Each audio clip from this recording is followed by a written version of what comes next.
I have seen a lot of people really wanting to get on board with growing more native plants, but they're having a couple different issues. Number one is sourcing them, so we're going to help with that a little bit. Number two is understanding how to be successful with planting them because sometimes growing them from seed can be really a challenge. Not impossible, but it can be a challenge. And then number three is Ashley can attest to this. She planted her garden at the Garrett County office on one of our extreme drought summers, which was the one before last, wasn't it, Ashley? That's right. Yeah, and she's like, they're dead. They're never coming back. And by goodness, we all know native plants have a resiliency unlike any other. They will survive pretty much everything. But we're definitely going to talk about how right plant, right place is wildly important. All right, so I think I am sharing it. Ashley, can you see the screen? Yep, it looks good. All right, like I said, any questions, put it in the comments down below or on the side wherever yours is located. And just a reminder, this is a federally funded program, and we'll see that slide in just 1 minute, but we've been taught to make sure we do that. Did you start the recording or you want me to do that, Ashley? Recording. Yep, I hit it. All right, let's do this. There we go. Like I said, we are fairly funded. We want everybody to feel welcome at our program, so we always make sure we share our Injustice for All posters and let you know that if you ever feel like you need something or we didn't reach your needs, there's always a number on there you can get a hold of. All right, so I kind of talked about this a little bit, but we'll just go ahead and say it again because, why not? This Homegrown Habitat series is a pilot program, which is why 12 people were chosen because we didn't want to overcommit and leave people feeling like they didn't get what they wanted out of the program.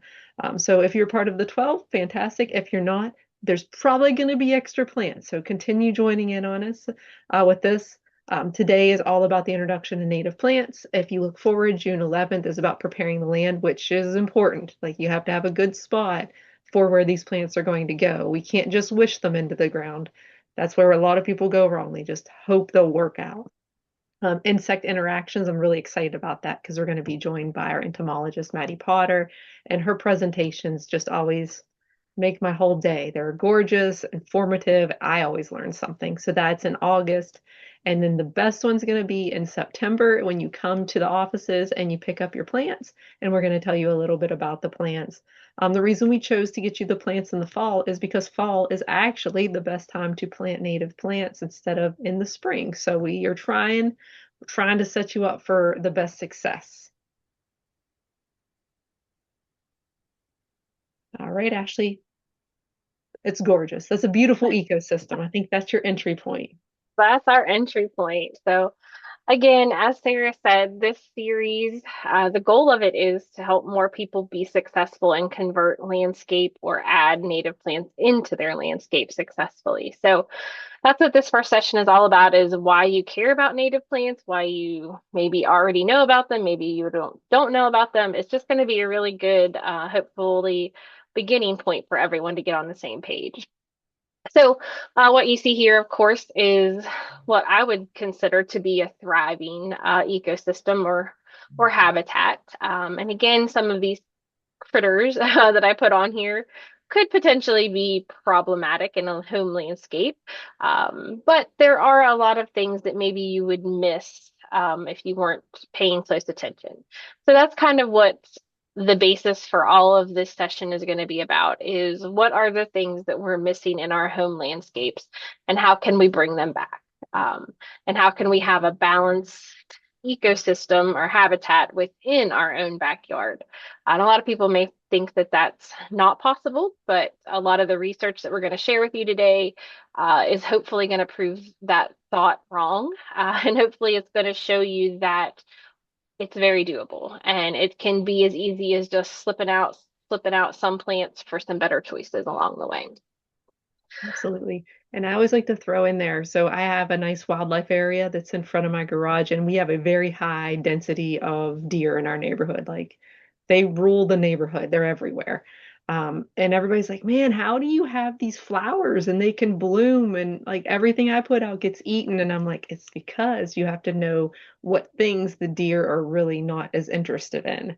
Doesn't mean they won't ever eat them, they will. But when you have a nice selection and a couple of the different plants, typically the deer will look for something that's more palatable and what they enjoy. So if you are also like, man, these deer are just eating everything, a lot of these plants are going to be great choices to allow you to have a pretty yard and landscape along with, the deer living there as well.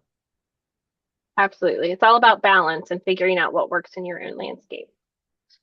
So to start things off, you need to learn about what is a native plant. So I don't know if you all are familiar with using like the little reaction buttons down at the bottom, but we're going to tell you what a native plant is. Maybe you already know that. If you do, you can give me a thumbs up or put it in the chat if you already are familiar with this term. If it's new for you, hopefully that's a good thing. You're going to learn a little bit more about it. So you can go ahead and click through all of these, Sarah. I thought I removed the. It's all right. Okay. So the first thing is a native plant. Again, some of these terms aren't always clear cut, but this one is pretty clear cut. So it occurs naturally in a given area. It's specific to ecoregion and habitat. And the last one, which is a little bit bigger, is over the course of time, these native plants have adapted to the natural conditions and they've co-evolved with other species. So those species could be other plants, they could be other animals, they could be other insects. The real thing that you need to understand about native plants is that, again, they're native to a specific area. So we can't talk about native plants with somebody on another continent. We can't talk about them really with somebody, in the West. We can really define where you want to talk about the native area to, though. So it could be native to the United States, or you can be as, small as you want to go in that thinking. So it could be native to just Garrett County, Maryland, or just Allegheny County, Maryland. Because believe it or not, again, because things change as we traverse different terrains across the United States and even across our state. Those plants can be very different. So if we can go to the next slide, we're going to talk a little bit more about why that is. So it really boils down to this as the background to where plants are native to.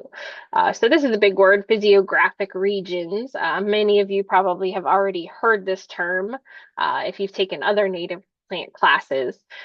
But what it boils down to is what the area is where that plant is growing.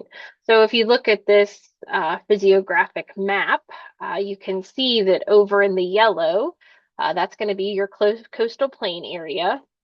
And if you think about the weather, if you think about the climate, if you think about the types of soil, the amount of precipitation, all of those different parts of what makes a plant be able to grow are going to be different across these different areas.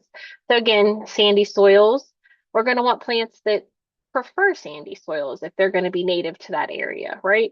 So we can consider all those characteristics as we move west across the state of Maryland.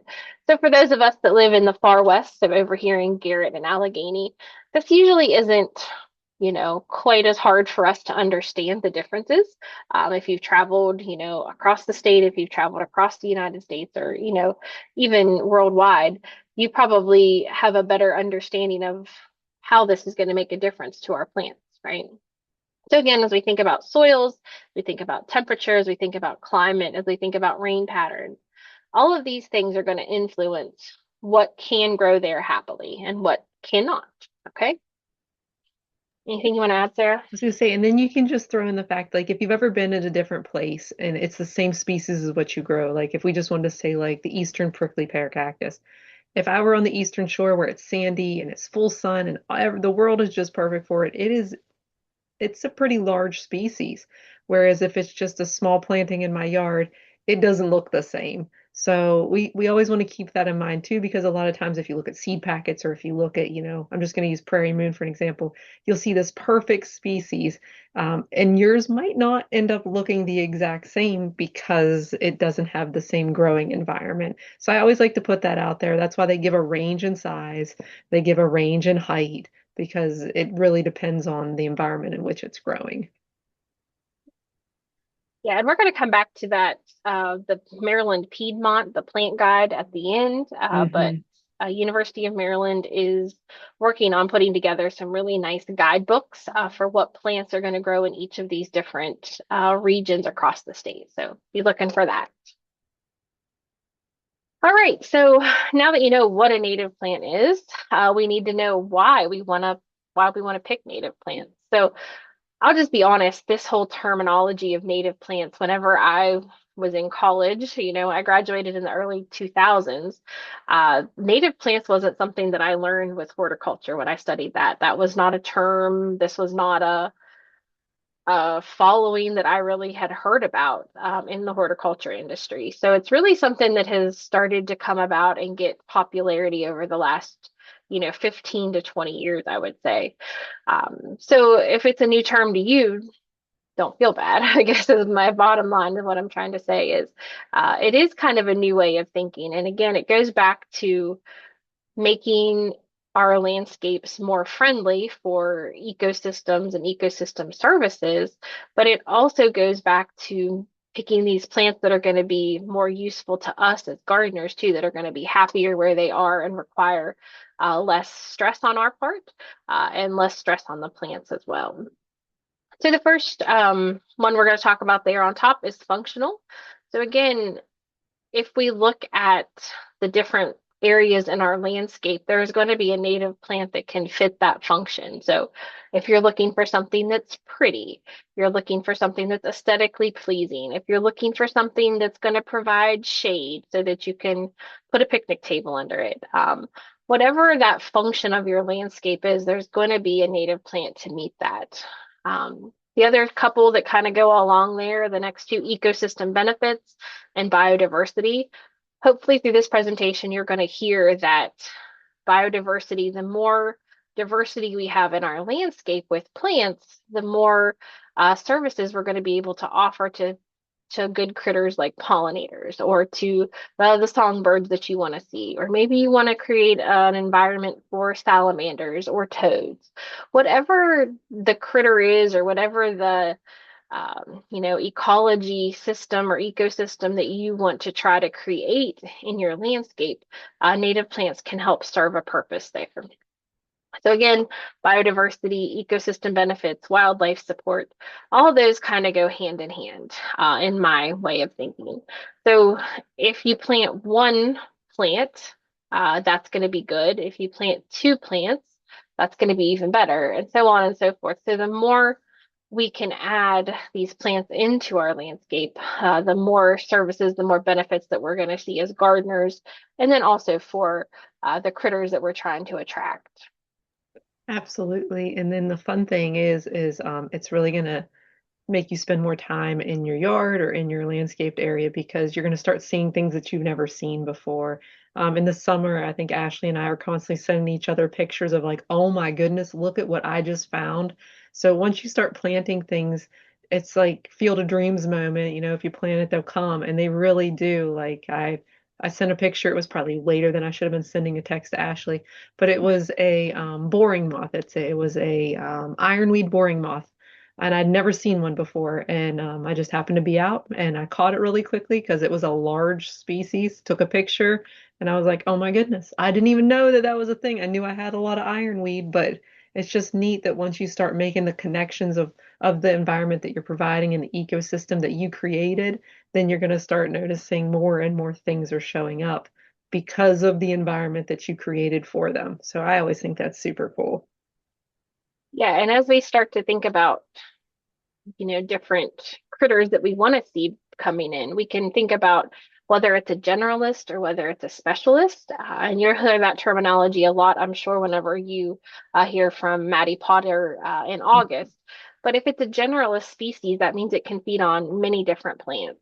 Whereas if it's a specialist, that's going to be more along the lines of something like the monarch caterpillar and the monarch butterfly, where it has to feed on something in the milkweed family. So you're going to learn more about those kinds of relationships as we get into this presentation and this whole series. So just like every other plant that you purchase from, you go to big box stores, if you go to nurseries, if you go to wherever you purchase your plants from. We always need to consider these characteristics, the plant growth habit, and then the overall characteristics of that plant. And we know that plants are going to do best when placed in sites with the same light, moisture, and soil conditions as their natural habitat. So that's there on the middle of the slide because I feel like that's really important. And, this can be applied widely to any type of plant, whether it's a native or a non-native plant. But we have to understand the plant's requirements in order to match them to the site where they're going to go. So that could be light. So most perennials, particularly, but also some annuals, are always going to come with that plant tag that tells you if it's full sun, part shade, and what that really actually means. So if it's full sun, that's basically sunshine for the majority of the day, especially when it's hottest. So usually we say 8 to 10 hours of direct sunlight is full sun, and then it just goes down from there. So your shade loving plants, they only get sun usually around 2 hours a day. So keep that in mind. We don't want to take a plant that's used to growing as an understory native plant, like maybe a fern, and put that out in the hot sun and expect it to thrive. So we need to think about where they grow naturally in our landscape and then try to mimic that in our own yard if we want them to be successful. So that also includes your soil in general. We can talk about the type. So again, is it a loamy soil like we have a lot of here in Garrett County? Does it have a lot of clay structure? Is it going to be more on the sandy side? Where is that plant going to thrive? And then do you have that in your landscape, or are you going to try and recreate that? So sometimes we do that in areas like in rain gardens, where we are directing a lot of overflow into a specific area. Sometimes we'll put, plants that live in a marsh or plants that, prefer more of like a swampy area. Those are going to be areas that we're mitigating or changing in our landscape, maybe to fix one problem, but we need to match their needs to, what we're going to do there with these plants. Okay. And then we have the habitat. Of course, we need to think about that. We cannot bring plants, from down south very often, that have a much warmer habitat and bring them here and expect them to thrive. So I just put that silly picture there, like palm trees. Obviously, we're not going to have those in Garrett County or Allegheny County. That's just crazy. But again, I've seen people that bring house plants or, move from other locations and they think that all climates are the same, but they're really not. And sometimes we have to learn that lesson the hard way. I know for gardeners, particularly myself, I can tell you lots of stories, but we have to learn that through trial and error sometimes. And then the last one, again, as we start to is flood depth, and it's kind of, again, how long can these plants survive in standing water as we start to see, saltwater intrusion and, different waters start to rise and stay higher than they've been in the past.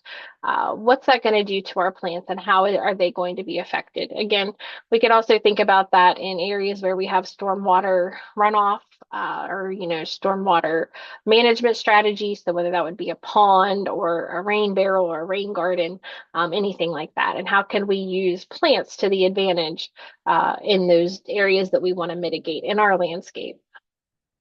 And I was just going to say, I know there's a slide coming up that's showing root depth, so be ready for that because that always helps out with planting and if you're going to plant in a more wet area, especially on a, hillside or an embankment. Absolutely. And then just some other characteristics that you want to consider when we talk about these native plants. Of course, Sarah mentioned this in the introduction, but that height and spread. So again, if you're looking at a plant guide, there's going to be a general range, and sometimes that can be 40 to 80 feet on some of these trees. So again, trying to figure out what end of that height or spread can kind of be a challenge. But we also know that as gardeners, if we can match the plant's overall growth structure to what we really want in our landscape, it's going to help us. So if we put plants that don't need to be pruned, if we put plants that don't have to have shearing, if we can find a native plant that's going to just automatically look that way, it can save you a lot of headaches. And I always tell people that, happy gardeners have happy plants, right? Or happy plants make happy gardeners. I'm not sure which way that goes the most, but if we have plants that are stressed, that's in turn going to cause us to be stressed, and then the garden's not going to be a happy place. So these native plants can really fit a niche in there where they don't require a ton of care. They're going to provide tons of ecosystem services, and they're going to be easier for us to take care of in the end. So it's going to be a win-win-win and check all of those boxes. So height spread, we could talk about flowers. So whether they're present, whether they're showy, whether they are really just there for, the critters that we want to attract. Fruit, that's a really probably one that people can figure out pretty easily, but anytime we have fruit, we're going to have some sort of a flower before that. But then afterwards, that fruit can serve as a food source for a whole myriad of critters.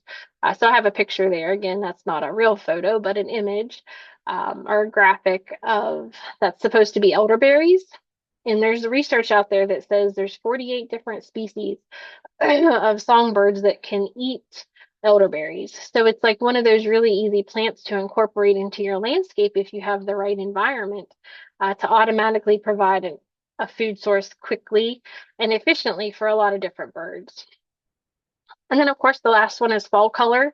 Again, here in Garrett and Allegheny, here in Western Maryland, we have a lot of months where we don't have a lot of pretty things. We don't have plants, they go dormant for a long time. So fall color can really be an important part of the backbone of any landscape so that we can have that seasonal interest. Sometimes we're going to have leaves that stay on a long time, like a lot of our oak species. So again, that can help to draw your eye in your landscape and give you different textures, different colors, and just add that seasonal interest that maybe you're looking for that you don't have right now. And when it comes to bloom time, it's always about like when it's blooming. I like that to always have a staggered bloom, so it's not just green all the time. There's nothing wrong with being green all the time, but I always like to have like my foxglove beard tongue is one of the ones we're going to be talking about. It's one of my first bloomers. My violets are still blooming right now because I'm in Allegheny. Ashley's probably like there's still an inch of snow on the ground. I'm not quite sure what's going on up there. Basically, yes. So like, I've got the violets coming on and I'm starting to see actual like my milkweed is about a foot tall, like it's established, so it's getting to be about a foot tall. Which isn't great because we just had a frost the other day, so they did sustain some damage. But that's another thing. Natives are really resilient to getting some frost damage. Like they'll be a little but they'll bounce back. They're not tender. I didn't protect them. They don't need my protecting. So that's another great thing is like I don't have to worry about them. Yes, less worry also makes a happy gardener. Yes, I don't want to baby them. I did not clean them up yet. I just started on one part of my yard, but I'm letting them do their thing until probably next month. That's awesome. And we'll talk more about that here in a little bit. So again, this is just kind of to get you excited about native plants. This isn't going to be the end all or tell you everything you need to know about it. But wildlife and native plant interactions, again, as we get into this, you're going to understand, hopefully, that there are tons and tons and tons of interactions. And we've only started to research or document a tiny, tiny amount of that. So if anybody's familiar with Doug Tallamy, he works with University of Delaware, and he's I guess, one of the lead researchers or one of the lead authors that if you look up anything with native plants, usually his name pops right up. So he's somebody that you could learn more about. And he is just starting again to just document some of these things that most people don't even have a clue are happening in their landscape. So there's a line here. One of the most critical functions of native plants and their work in our ecosystems is the relationship between wildlife and native plants. So it's complex and it's inextricably woven. So again, we're going to highlight a couple species just to kind of get you excited. Again, I have a photo here on the right hand side of that is milkweed. So milkweed and the monarch caterpillar. are a really well-known specialist relationship that most people already know about in the gardening world. But there are hundreds of other opportunities that are very similar to that. So Sarah and I did a session a couple months ago in the fall, and I did a session that was called More Than Monarch and Milkweed. So, there's more to habitat building than just that one particular caterpillar and this one particular species. So figuring that out can really help to make your landscape a little bit more dynamic. So we'll just go through the list here on the left. So it's an intricate relationship. So again, we know that as non-native plants move in to the area, that they can do things like change soil pH. There's a lot of documented research being done now on how garlic mustard, which is a new non-native plant, as it invades and takes over different natural areas, they have found that it changes the soil pH, and that prevents some of the native plants from then being able to germinate because we know a lot of plants have to have a specific pH range. So it's just really amazing how some of these different relationships play out in nature. So again, as we lose species, whether that's plant or insects, that's going to hurt us further up the food chain. And a lot of times we won't even know what those implications are until it's too late. So trying to provide these ecosystems, these different environments where all different types of plants can thrive is usually the best bet. But again, going back to nature and really studying where they would grow out in a field or where they would grow in a forest situation. And if you can match those growing requirements to what you have in your own backyard, you have a higher likelihood of having greater success. So it supports native insects through host plants and pollination. So just last year, I was able to learn a little bit about a goldenrod, a beetle. Let's try that again. It's a locust borer beetle Mhm. that is a problem for locust trees, but it also, as an adult, feeds on goldenrod almost 100%. And that's really only seen here, like in the Appalachia region. So that was kind of cool to find out that, oh, look at all these cool locust borers, why are they on goldenrod? Well, turns out they're supposed to be there because they prefer that pollen source to almost everything else when they're in the adult form.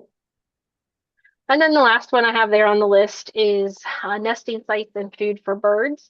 So again, I hear a lot of people say, well, I want to bring birds into my landscape. Well, how do we do that?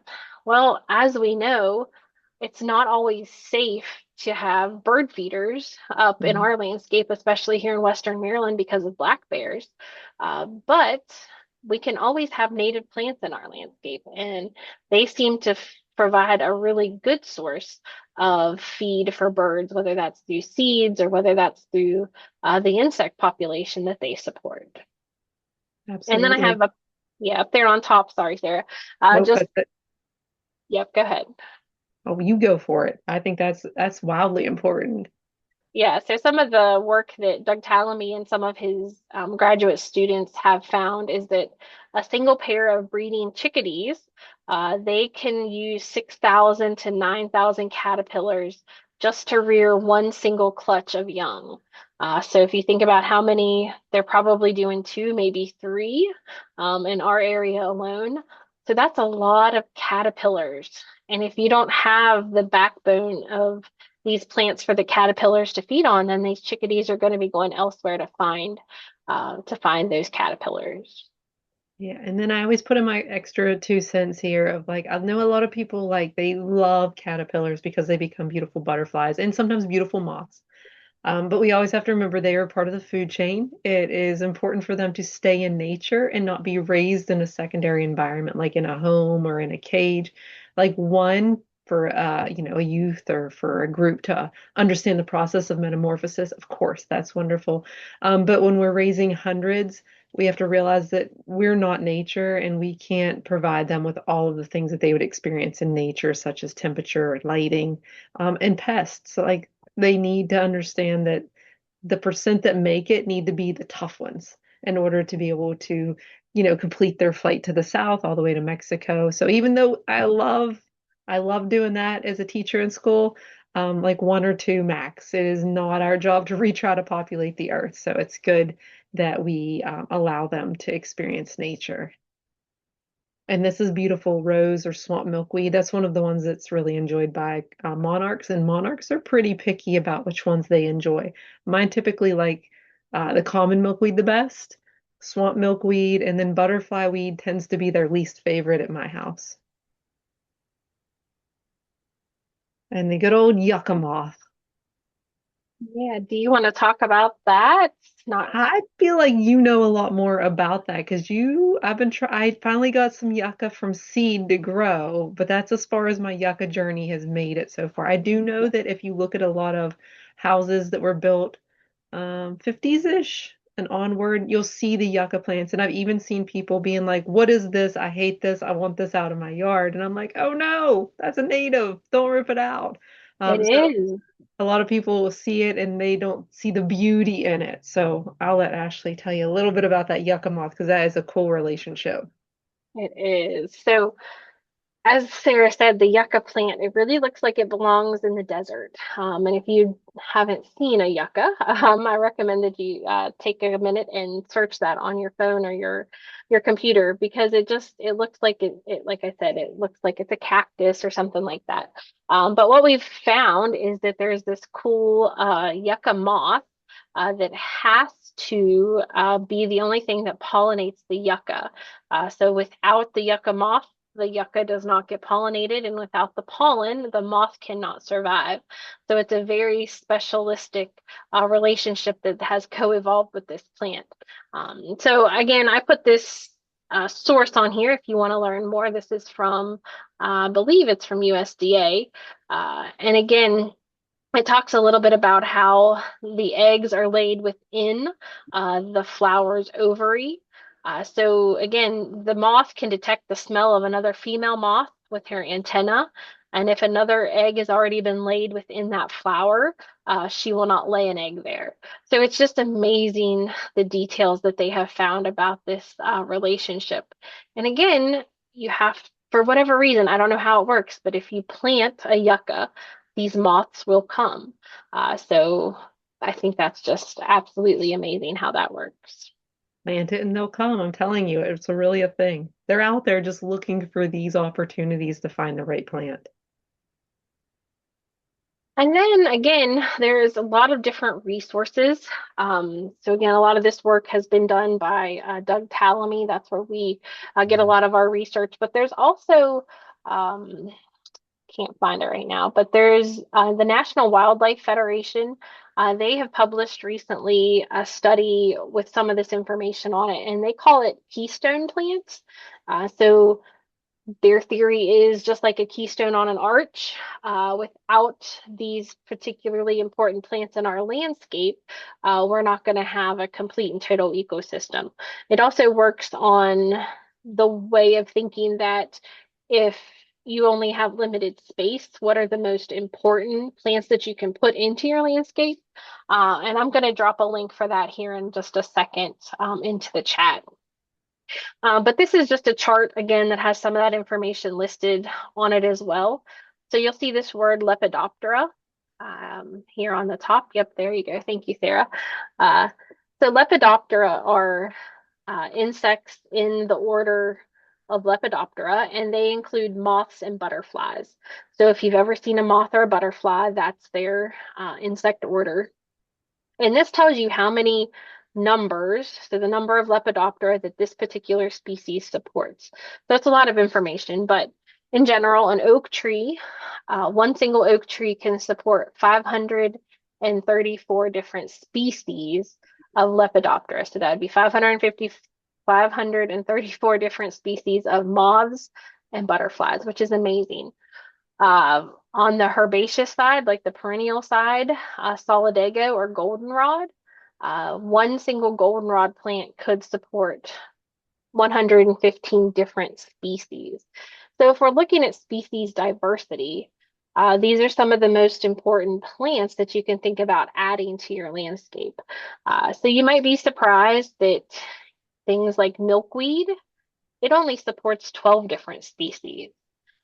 So, again, milkweed gets a lot of press because of the monarch relationship. But if you could think about asters, they support 112, sunflowers, 73 different species. So again, when we think back to what we covered in the previous slides, if chickadees need 6,000 caterpillars, we need to have a landscape that is diverse in these caterpillar forming Lepidoptera larva stages, right? So even things like willow, there's lots and lots of different varieties of willow that are native, 500, 455 species. So I don't know. I always get too excited about this slide and I could talk for hours about it, but Sarah, you want to add anything? No, I think that's all really good. And I think the even just saying about how the milkweed supports 12, I think that's really important because a lot of people are like, they freak out when they see as something else living on the milkweed. They're like, oh, but that's for my monarchs. Well, not really. It's a support to 12 different species. So even though you might see the milkweed beetle on there, or you might see the milkweed bug, and you're like, oh, but they're eating all my milkweed, there are species that is solely relying on that as well. So it's not a pest. I've had calls where people are like, what do I spray on them? I'm like, nothing. They're also reliant on that species to survive. So they do eat it. They will eat your seed pods. So you do have to protect them from these species if you want to save the seed. But you just have to realize that they are part of the ecosystem. It's important for them to have a food source too. Actually, someone asked about growing yucca in Garrett County. They're good. Yeah, okay. So Donna said yes, I have some. I Yep. thought so. I've seen some up there, but I'm not going to speak because I live here in Allegheny County, which you refer to as a tropical climate. Yes, yes, I do, in fact. But yeah, absolutely. They will do just fine in Garrett County. I've seen them like, like you said, in like older landscapes, a lot of times you'll see them there, and it always amazes me at places that you find them. Yes. Yeah, and So I was gonna say there's the plant sale that someone's asked me about a plant too. Plant sale's coming up pretty soon, isn't it? Like next month in New Germany, I yeah, believe it yeah, is. we have some slides about that, I think. Okay, Yeah, fantastic. I was like, I'm pretty sure that's coming up really soon. yeah, it's May the 9th at New Germany State Park. It's the Native Plant Festival, and there'll be some vendors there that have native plants for sale.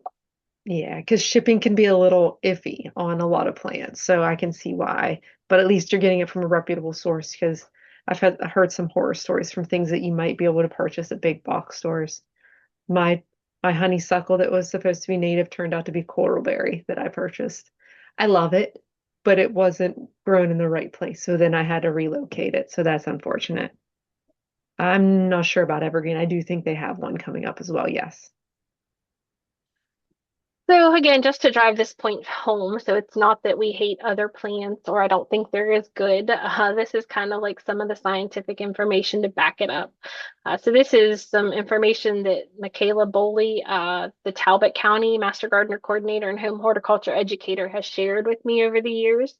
So the top list there would be native berry producing bushes or plants and the relative fat content in those berries versus your non-natives. Because I do a class on non-natives for our state master gardener basic training, and I always get people saying, but the birds are eating them. But, there are pollinators on them. Right, right. And a lot of our non-native sources do provide pollen and nectar and berries, but you can see right away that the value of them is nowhere near the same as our native species. So this northern bayberry, it's 50% fat, which again, in our culture, we think fat is not a great thing, but for a bird trying to survive the winter, fat is absolutely what they want, right? They want to eat nutrient dense berries in order to feed their babies, in order to feed their young, in order just for themselves to survive. So just think about that. So not all things are created equal, and just because something produces a berry doesn't mean that it's going to be as good as what a native berry could provide for the wildlife. Absolutely. And this is similar. So this was different rankings. Again, this was from Heather Holmes, Pollinators and Native Plants. And this was again a chart that Michaela worked on. And this just shows the number, the ranking between native bee interactions and predatory wasps and what plants are going to have those highest interactions. So again, people see the word wasp and automatically think that's negative. So when we say predatory wasps, we're not talking about the paper wasps or European wasps. We're not talking about hornets or yellow jackets or anything like that. Predatory wasps are going to be wasps that go in and they're just really almost microscopic. You can't really see them if you're not paying attention. And they're going to be predators on some of our bad bugs. So these are critters that we want to encourage. They're considered beneficial in our landscapes. So again, if we have limited space in our landscape and we want to increase the number of native bees and predatory wasps, these would be a list of plants that we could use, right? So bergamot, so that would be bee balm is another name for that. Black-eyed Susans, prairie clover, which again, this one is not native to Maryland, but it is to the United States. And then we have butterfly milkweed and false sunflower. Those are for your native bees. And then our predatory wasps, rattlesnake master, mountain mint, which Sarah's going to talk to you here in a little bit about, Oh, I love my mountain mint. goldenrod, and then some more milkweed.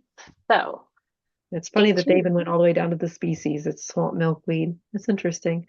And if you've never actually taken the time to smell a milkweed bloom, it is one of the most delightful scents. It smells absolutely wonderful. It You is. know, just watch out for the bees that are on it because they also think it smells absolutely wonderful. And this was the one I knew it was coming up, Ashley. I knew there was going Yeah, to be all about the root structure of our natives and why we want to plant them in the right place too, because these are buggers to move because they don't want to be moved. they Um, do not. They do not. They yeah, want to put down roots and stay there for their life. So, yeah, which is why it usually takes about 3 years for you to have a nice mature plant because they are really working on their root system for the first couple years. Not all of them, but a lot of them. They take about 3 years before they actually look like the plant in the picture on the seed catalog or in wherever you purchased it, or the picture on the tag that you got. Yeah, so I think it's we always great tell stuff. people that they're gonna sleep the first year, they're gonna Creep. leap, creep here, sorry, sleep, creep, and then leap the third year. So you just have to be patient whenever you're planting. Really, any plant, though, honestly. Um, they're all going to take time to get established if you're doing it right. And wanting them to focus on their roots, that's always going to be helpful for any type of long-term, you know, life expectancy of any of these perennial plants. And I So always like again, to point out that turf, like that little the little baby turf roots. You can see why if you have a high water event, why that's easy for turf to kind of be ripped away. I live in Westernport where it just flooded last year. We're almost to our 1 year mark actually, and we lost a lot of turf during that because it just went right away. Now, some of the other plants, like the trees and anything that was anchored in, no problem. But the turf was gone. It was just bare soil and then sediment from the stream as well. Interesting to see in person. absolutely. And we're not going to spend a ton of time on this, but as we know, climate change is something that we hear a lot about in today's society. So native plants can also help us to be better gardeners because they are going to be more adapted to some of these different changes. So, plants have been here a long time, a long, long time. And again, as our environment continues to shift and to change, a lot of these plants are going to be able to put up with that change a little bit easier. So again, as it gets warmer, as it gets colder, whatever it may be, it's just always something to keep in mind when we talk about climate change. And then why do we need to be concerned about them? So again, we've talked a lot about why we want native plants and what they are, but there are some concerns to our native plant communities. And this is just a slide to highlight some of those. So again, climate change and sea level rise, again, as plants are underwater for longer periods of time, longer seasons, what's that going to do to them? Are they going to be able to survive? displacement and disturbance. So this happens on purpose and on accident. So again, as we need to build more houses and have more places to live as our society grows, we have to displace a lot of plants, and that happens, in exchange for needing to have places to live. And of course, humans, we've got to have shelters, right? But being able to have these different corridors to connect the native plant areas can be a huge change in that way that we design different housing developments and things like that. Different disturbances too occur because we need farmland, we need places to produce food. So it's not pointing the finger at one single area, of Mhm. course, but it is something to keep in mind. And if we can use our backyards to help connect these native plant corridors to larger areas, that's something that each of us can do very successfully and just pretty easily with just the changing out of a couple different keystone plants. Invasive and non-native plants, pressure. So again, this was supposed to make people laugh. So obviously, if we don't have panda bears, right, we should not necessarily need to have bamboo. And bamboo is one of those invasive plants that can just take over and completely change landscapes. Um, so just something to kind of think about there. Fragmentation, again, if we are not having areas that are connected to the natural ecosystems, how are critters like frogs or salamanders, how are they going to get from point A to point B? And how are we going to have populations that, can mix and match their genetics, and things like that over the course of time? And then lastly would be herbicide use. So again, this is not just necessarily herbicides if we're going to use on purpose. It would also be accidental use. So, like people that don't necessarily follow the law or the label. We always teach people in our pesticide trainings that the label is the law. So, um, the plant should be listed right on there if you want to use it, particularly for things like fungicides and insecticides. And when we talk about herbicides, we need to be mindful that if it's drifting to areas that we don't want it to, or if herbicides are killing the native plants but not the non-natives. So again, it's always just using those products appropriately and reaching out to resources if you have questions about them. Yep, reading that label, that's a great place if you just want a starting point, because it'll even say about wind and temperatures and all the things that are important for it to be able to actually work properly. Obviously, we'd rather you not use it, but sometimes when we get into invasive species like tree of heaven, bamboo, oh, bamboo, you're probably going to have to use a product to completely eliminate that. So time's This going is pretty great. quickly here, but what can we do? So again, we don't want this to be doom and gloom, obviously. We want this to be a happy thing and a happy addition to your landscape. So we can build habitat by adding diversity, and we are going to helpfully guide you in a way that's going to make that easy to do and very doable. So creating habitat in your yard. So again, this picture here on the left, this is just from a natural area near my house. So you can see there's not one species. You can probably quickly pick out at least two or three. There's Mhm. asters, two different types of asters that I see, and goldenrod, as well as ironweed. They are in the front. So this is more of what nature wants to see. We don't want to see a lawn with just one single tree, right? We want the ground to be covered and we want it to have diversity. That picture there in the middle, that would be yucca. I forgot to put that in there. We There it is talked about that again. earlier.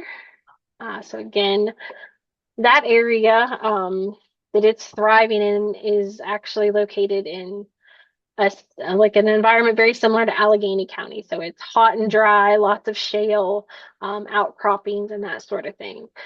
And then the very last one there would be the locust borer beetle on goldenrod. So you can see it is really high in mimicry. So it's trying to look very much like a bee, right? So that Mhm. something's not going to bother it. But again, that's the beetle that likes to feed as an adult on goldenrod. It's a pretty one. So we can also create habitat in your yard by putting the right plant in the right place. Again, I think we've probably talked about this enough already, but this would be an Yeah. example of asters here on the left with a bumblebee on it. So asters are a plant that are going to thrive in almost any location, and they can almost be aggressive. Oh, Um, yes. yeah, the one in the middle would be skunk cabbage. So a lot of people don't understand the amount of roots that skunk cabbage have. So they have really, really long roots, and a lot of times they're going to grow in areas that are very, very wet and swampy, which kind of makes sense. This is right at the edge of a stream on our property that has a lot of erosion issues due to like flash flooding and that sort of thing. You can see how the roots can help stabilize the soil to some extent and keep that plant in place. And then the ghost plant. Again, this is a plant that most people may not even know exists. Some people think it's a mushroom, but it's not technically. It is a true plant that does not have chlorophyll, and its mycorrhizae feed on different compounds that the mycorrhizae steal from the living plants, so usually with trees. So again, each one of these plants could be specialists in their own right because they have to have a particular place that they want to grow with you know, with not really thinking about the asters where they're more of a we can grow anywhere. So I just wanted you to kind of figure this out in your own thought process of if I have a particular plant that I want to get to grow, where is it going to thrive? What does it look like in nature and how can I get that to happen in my landscape? Or maybe we decide to not put that plant in your landscape because it's not going to work well. There it is. There's that native plant festival. There it is. So this next one is Shop Smart, Plant Smart. So again, so that's again the graphic for the Native Plant Festival on May 9th, New Germany State Park, 10 to 3. Master Gardeners will have a booth there, friend or foe, so stop by and see them. We can share information about native plants. And then the one on the right is, of course, Plant Smartly. So there's a lot of really good literature out there on like plant this, not that, to try to avoid planting a monoculture for number one. So this picture in red is just street trees that are all calorie pair, which are Hmm. invasive versus the one on the left that has more diversity. So diversity can help us again with critters and ecosystem building, but it also helps us if we have extreme weather patterns, if we have, an invasive insect, if we have a plant disease that's going to come in and wipe out one particular species. So anytime we don't have anything all the same, it's going to be a benefit in a lot of those different ways. Absolutely. And then choose safe, non-native species. So you may have to read that a couple times. So plants that are not native are okay, right? So it's not saying we can't have none of them. We're just saying that if you're going to put a non-native species into your landscape or you already have one, pick things that are not super invasive, right? Pick things that are going to be not a hindrance to your landscape. So there's two resources there. Well, it's the same book, but it's one's an updated copy. Plant Invaders of the Mid-Atlantic Area. If you're not familiar with on these invasive plants, you might want to think about it. So I like that it highlights periwinkle there on the front. So a lot of people don't realize periwinkle is invasive. Hmm. The other one is, help me out there, that is has silver on the back, Oh my goodness. I had some autumn growing. olive. That is autumn olive. You got her. Yep. And then, so never buy invasive. So again, state of Maryland, we have tier one and tier two plants. Tier one plants cannot be sold, but tier two plants can be sold in the state of Maryland, but there is going to be a warning associated with that. So Japanese barberry is one that is allowed to be sold, but personally, I think it should not be. I Um, think it's it on can, it's getting phased out by 2027, I believe. I think it's on the list, but they're allowed to sell their stock until I think it's 2027. Don't quote me on that one, but I just saw that it was moved over to the don't sell list. But if you see it out, don't yell at the people selling it. It is allowed to be sold until they run out of stock. which is typically what they do with a lot of the invasive plants because they can't just instantly say like tomorrow that they can't sell it. It's always like a lead period, which is it's good to know because if you're looking to purchase a plant, you probably don't want to be purchasing one that they are literally trying to get out the door because they know it's invasive and they don't want to have it around anymore. So that's good. Someone in the Absolutely. comments, Stefan, I believe, was asking about invasives, creeping Charlie. Oh, creeping Charlie. It likes to creep everywhere. Bees are all over it. Yeah, so we got to remember honeybees are native to Europe. So you'll see European honeybees on a lot of European plants. So that's why if you see dandelions, they love dandelions because they are from the same place. So a lot of people are like, I don't want to pull it because the bees are on it. And there's even some research now that they're finding out that the protein that's in um, some of our non-native flowers that we see, like dandelions, they're actually harmful to the offspring of the bees and the way that they produce their brood. So they're starting to find these weird things as they're digging deeper, like Ashley talked about, that it's not a fully understood. Like we're learning every single year of like, well, a lot of people used to be like, don't cut your grass until May. I don't know. It was like a weird date because you want to leave the flowers. Well, the flowers that you're leaving are non-native. Chances are I can run my mower over top of my grass. I don't have a lot of grass. And it doesn't really harm my violets or anything like that because it's a very low-lying flower and I don't scout my lawn. But I do lose my different flowers that are non-native. So I don't really tend to worry about them. And if you're asking about other ground covers, there's a bunch of different native ground covers. So that resource book, not the Plant Invaders, but through the Native Plant Society, the Maryland Native Plant Society, they have a lot of different um, ground covers and different things that you can put in its place. But you always want to have a nice base of nothing there because a new plant really has a hard time out competing a plant that is like fully engulfed in the area. So I've seen people try to do the merge verge planting and they'll just scatter seeds and hope for the best. They're not going to outcompete a lawn. The lawn is already established. So if you want to actually plant the plants in, that's what our next class is all about, is eliminating the plants that are previously there or working around a couple of the nice plants that are there. And then they have that nice new sticker that they're putting out. I have not seen this in real life yet. Have you seen Neat. it yet? Yeah. So No. be on the lookout for it. Remember, and we, like Ashley said, like every one of these slides could literally be an hour-long presentation. So we're doing our best to try to keep to time. But there's nativars, which is a cultivated native where they change the structure of the leaves or the color of the blooms or the height, and that can cause a challenge to the pollinators that are wanting to have it. So we always recommend straight species. So like, the purple coneflower, we would want that versus I know there's a white version and there's a red version and there's an orange version and they're all wonderful, but we typically encourage people to stick to the straight species if they want to provide the best for the insect and whatever is using it as a food source. But yeah, we could definitely do that. And that's just a little bit more on diversity. I'm giving Ashley's throat a chance to, because she's been talking a lot.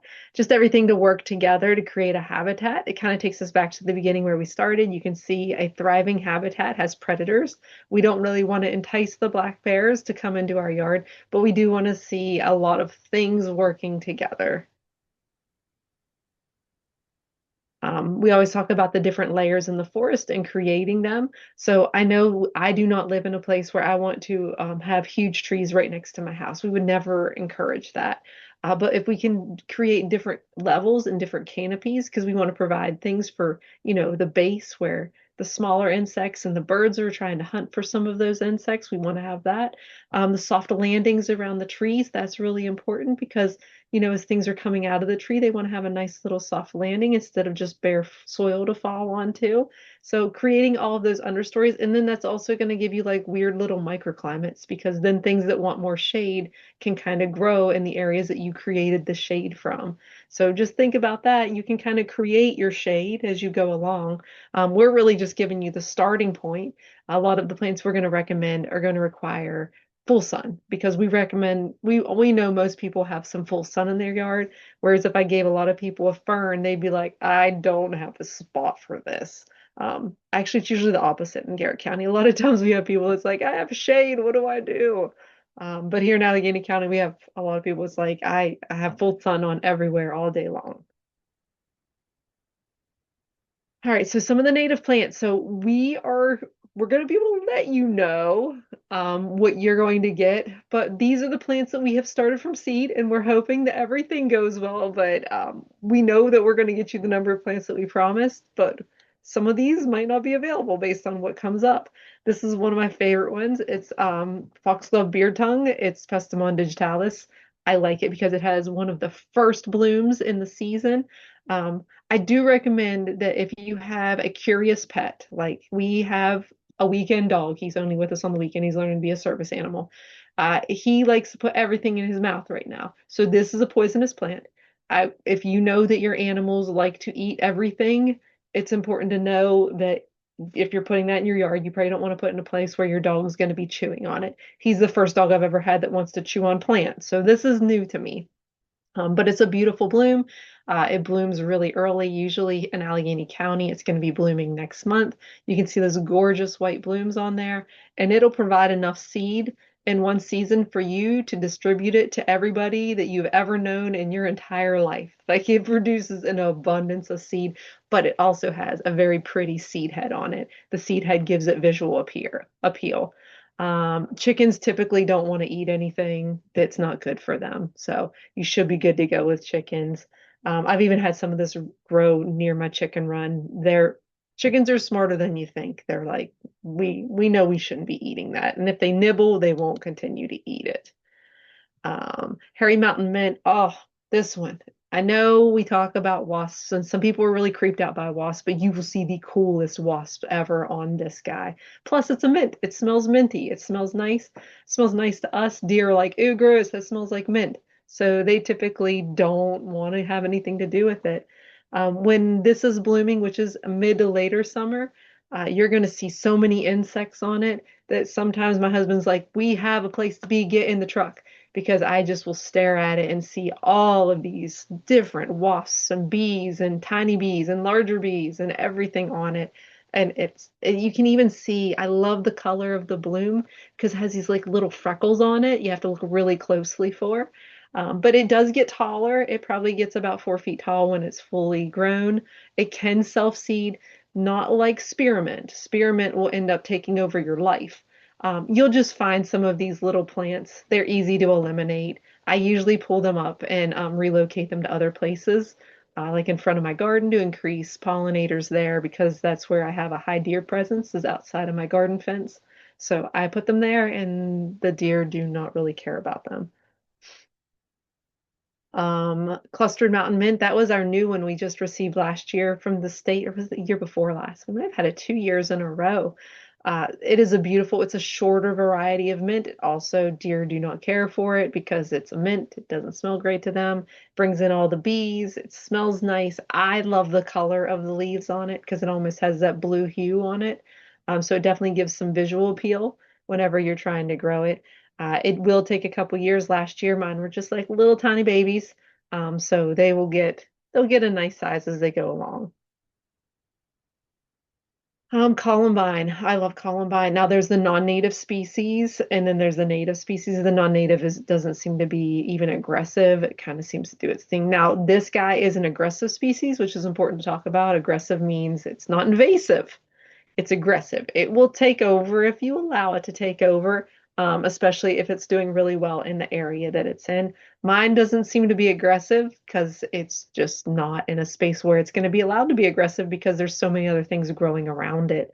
And I always love that when you see those blooms coming out, you know that your population of hummingbirds have definitely made their travel back. So there's the correlation between them blooming and the hummingbirds coming in. And I love the shape of the leaves. And they are a nice little short plant. They don't get taller than about a foot, and the color of the blooms are beautiful. It's one of the first blooms, so you can look forward to it. Bradbury's Monarda. So there's the typical Monarda that gets taller. It's about 4 feet. And then there's this shorter guy, the Bradbury's. It gets a lot smaller. It also is like a minty smell. Beautiful purple bloom. And you can see in this picture how you can see the hummingbird moth, that sphinx moth in there. They love them. They will show up for those, which if you want to have those, definitely put some of those. All kinds of butterflies. They don't seem to be as aggressive as the regular purple bee balm, but they will produce a large amount of seeds as well. So you'll definitely have plenty of those. I did find that they didn't germinate as well from seed as my regular Monarda. So I was kind of disappointed, but this one is a good one for a yard because it's a shorter variety. And then someone posted about the native plant or the grasses talk that happened over the winter. Who did that one, Ashley? Was that Michaela? Yeah, Yeah. Michaela. Grasses Yeah, to love for February. yes, that was it. Yeah, so we all love grasses. Grasses can bring in a nice extra oomph to an area. It creates a habitat for a lot of things that need a place to hide. And on top of that, there are some beautiful varieties. And like Ashley talked about with visual appeal in the fall, a lot of these can turn like this most gorgeous, like reddish, dark brown color. They can self-seed easily. So if that's something you're concerned with, you could always just take the seed heads off. I think the seed heads are the prettiest part of the plant. So just keep in mind, these do a lot of our grasses create the huge root system. So if you know that you're going to have it in an area where maybe near a bank or a stream, it's going to do a great job holding into the ground there. Aromatic aster. Of all the asters, this one might be my favorite because it doesn't seem to be as aggressive a bugger as like the frost aster or the New England aster. And it's like just a smaller shrub. So I actually have mine like right out in front of my house. It looks like it's a normal shrub like everything else that came with my 1980s built home that is non-native and I'm slowly eliminating. So it looks nice. It has a nice shape to it. It comes back every year and it can have like a purplish hue and sometimes it can have more of like a whitish hue to it. It can kind of have a couple different colors. Um, but this is it in its second year. It really only takes 2 years. It misses that creep year, Ashley. Like it just goes from nothing the first year to whew, big old bush the second year. And I love it. And if I could get more people on board with planting asters instead of what they normally put out in the fall, I would. Chrysanthemums. Because you can say it, Sarah. Chrysanthemums. Okay, yeah. Ditch your mums and put in some asters. Everything will be happier. It's actual food source for our pollinators that need it the most because they're getting ready for winter. And it'll come back year after year, so you don't have to buy them every I year. know. Yes, I love that. I edge on the era of cheap and also on thrifty. Butterfly weed, it's a beautiful native that is in the milkweed family. Like I said, I don't get many monarchs on it. I do get a lot of other things on it. It's a nice low-lying shrub. It's a beautiful orange color. And I think last year I did a Master Gardener Minute in front of it because it was so gorgeous. It needed to be highlighted. Mine's getting to be near the 4 year old mark and it's still coming back strong and looking as gorgeous as ever. All right, so our next class is coming up June 11th, preparing the land. Someone was asking about that in there. I was like, oh my goodness, that is exactly what we're going to be talking about because, yes, we are going to need to eliminate grasses and things that are on the land in which you're going to want to plant in because they cannot outcompete a lawn. Lawns are tough to compete with. And let's be honest, no one ever talks about how hard it is to get rid of grass whenever you don't want the grass there. Grass is tricky to get rid of. And even when we get rid of the grass, we still need to think about how we're going to cover the soil so that grass or weeds don't continue to come back. And then August 13th is going to be our friend Maddie Potter, our entomologist friend, who's going to be coming and talking about host plants and interactions. So I'm looking forward to that. And then this is just Ashley's resource page. So we're going to check out the comments, make sure I didn't miss anything. I saw Ashley responding to some things, so that was good.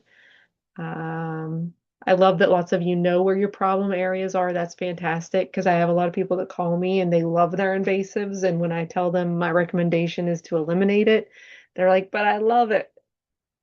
sorry. If it's an invasive plant like ivy, wineberry, oh, wineberries are tough. They're really hard. They take patience to get rid of, but slowly or surely, if you eliminate them, that is really good. Honeysuckle, yep, I've been eliminating. I just finished getting over poison ivy because there must have been some poison that grew amongst my honeysuckle when I was ripping it out that it wasn't there, but it must have been there last year. Yeah, and just to Ivy, kind of wrap this up a little bit, so we talked a lot about natives. So a lot of the guidance that we like to share with people is that most landscapes, we want a goal of having like 70% native and then 30% non-native. So non-native, but not those invasive plants. So if you have any questions, as we kind of go through this, that's just kind of some of the last thoughts we wanted to leave you with. And if you have other yep, questions, we can happily take them. You can unmute. We're gonna stop the want to stop the recording. yes. Oh, you Thanks. want me to stop it? Okay.